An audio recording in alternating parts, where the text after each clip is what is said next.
Hi guys, just want to go over with you. This is the Power Probe 4. I want to show you something that can really send you down the wrong road very quickly. I'm a huge fan of load testing circuits, doing voltage drop testing.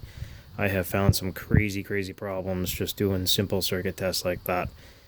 If you're a Power Probe user and you're going off of this red light, which I don't know if it's the same for the Power Probe 3, but as the Power Probe 4, this red light, as long as your tip voltage, or sorry, your tip is connected to a power source with 10 ohms or less of resistance, then this red light will light up.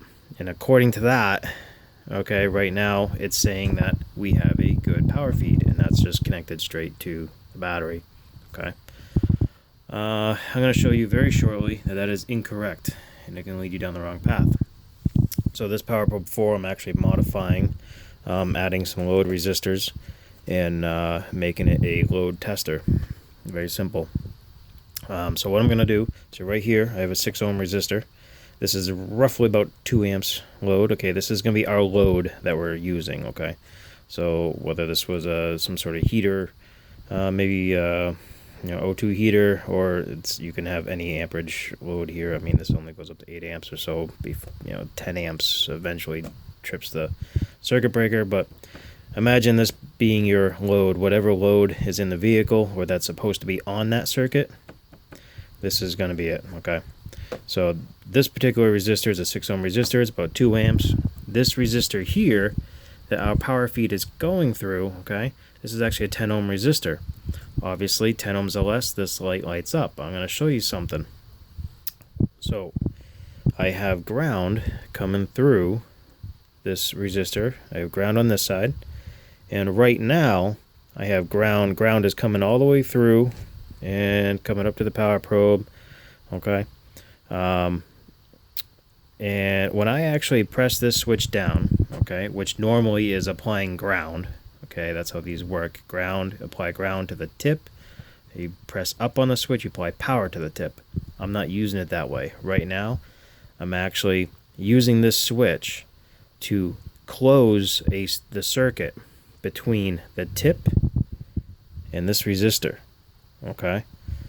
So when I close this circuit, when I push this switch down, we should have, if this resistor wasn't here, should have clean power. And I say clean, a bad term. Good power, good strong power coming from the battery through the switch, okay?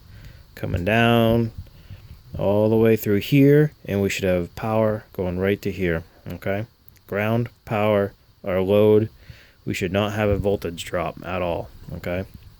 This load should consume all of our voltage. We should have a full voltage drop across this load, not anywhere else.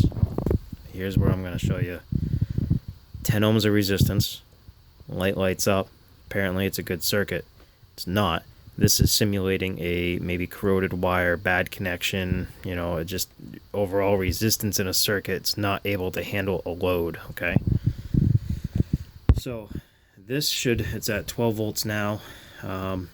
Technically, we should probably see 11.9 or 11.85 is what we should see if this is in fact a good power feed, and if this was actually proving correct. But you're going to notice that this is actually going to drop a lot more. So I'm going to close the circuit.